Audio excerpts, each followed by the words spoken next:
जैसा कि मैंने कहा था कि आप लोग का एक कमेंट मैं डेली पिक करूंगा और जो आप लोगों के कॉमन डाउट होंगे वो कॉमन डाउट पे हम जरूर बात करेंगे। ठीक है, वो कॉमन डाउट पे हम जरूर बात करेंगे क्योंकि वो सिर्फ आपके नहीं कई सारे बच्चों के डाउट हो सकते हैं। जैसे इन्होंने यहाँ पर एक बात लिखा है कि सर मैंने नई नई तैयारी शुरू की है, मैं मैथ्स और इंग्लिश रीजनिंग पढ़ रहा हूँ कि मुझे इसके साथ साथ जीएस भी लेकर चलाना चाहिए। सीनियर से पूछे तो बोलते हैं हाँ करो, लेकिन सिर्फ ठीक है यहाँ पर इन लोग का सिलेबस इतना है कि टाइम ही नहीं मिलता है। आप ही बताइए प्लीज अपने इनिशियल एज में आपने कैसे प्रिपरेशन की थी। और ये एक बहुत जेन्युइन क्वेश्चन है, सिर्फ इनका नहीं कई सारे बच्चों का होता है कि सर अभी तो हम नए नए तैयारी में आए हैं और नए नए तैयारी में हम चारों सब्जेक्ट को ले ले। तो देखो जब भी आप नए नए तैयारी में आते हो ना तो इस बात को ध्यान रखना, आप सारे सब्जेक्ट को एक साथ कैरी नहीं कर सकते। जैसे बचपन में भी अगर आपने देखा होगा ना आपने अपने जीवन लाइफ में, तो ऐसा नहीं होगा कि आपने पहले दिन से चावल दाल नमक अचार सब खाना शुरू कर दिया होगा। पहले आपको थोड़ा थोड़ा पानी से आदत लगाया जाता है, फिर दूध से आदत लगाया जाता है, फिर तब आपका एक राशन होता है, फिर उसके बाद थोड़ा बहुत अन्न आपको खिलाया जाता है ताकि कम से कम आपका पेट उसको सह सके।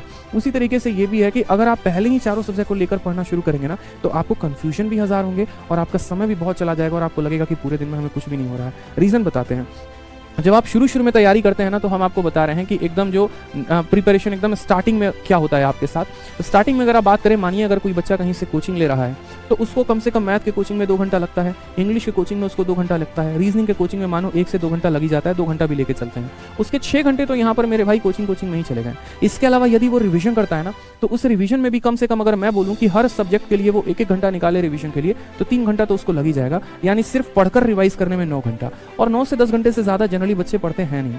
अगर उससे ज्यादा पढ़ते हैं तो वो या तो कुछ नया पढ़ेंगे नहीं तो रिवाइज करेंगे। तो मेरा मानना यहाँ पर है कि जब आप स्टार्टिंग फेज में होते हैं ना तो स्टार्टिंग फेज में क्या किया करिए कि सिर्फ आपके जो टीचर ने पढ़ाया है आप उसको रिवाइज करिए, आप उनसे पढ़िए और आप उसको रिवाइज करिए। जीएस को इंक्लूड अभी शुरू में मत किया करिए। जब आपका थोड़ा लेवल आपका बढ़ने लगेगा ना, जब आपका सिलेबस थोड़ा सा कंप्लीट होने लगेगा, उसके बाद क्या होगा कि आपका ये जो कोचिंग वाला समय है ना ये कटकर निकल जाएगा और आपको कोचिंग तो लेनी पड़नी गई। फिर उसके बाद जो समय बचेगा उसको किस में आप यूटिलाइज कर पाएंगे, उस समय को आप यूटिलाइज कर पाएंगे पूरी तरीके से अपने रिविजन में। फिर उसके बाद का आपका शेड्यूल क्या होगा पता है, आफ्टर आपके बाद में शेड्यूल जो बनेगा वो ऐसा बनेगा कि आप 2 घंटा मैथ को रिवाइज कर रहे हैं, ठीक है, या आप ऐसे कह लीजिए कि सर 1 घंटा मैथ रिवाइज, 1 घंटा रीजनिंग रिवाइज, 1 घंटा जीएस या आपका इंग्लिश हो गया। और रिवीजन के अलावा अगर आप जीएस पढ़ना चाहते हैं तो बेशक आप उसको 4 घंटा भी दे दें, तब भी इन सब को मिलाकर आपके सिर्फ 6 घंटे होंगे या 7 घंटे होंगे। और बाकी समय में आप चाहे तो मॉक टेस्ट लगा सकते हैं, कुछ लगा सकते हैं। तो शुरू में अपने दिमाग को जितना ईजी रख सकते हैं उतना रखा करिए। शुरू में जितना जो है कम बर्डन रखेंगे उतना बेहतर है। ठीक है, आप शुरू में बस इस तरीके से अपने शेड्यूल्स को फॉलो किया करिए। इसके अलावा इसी तरीके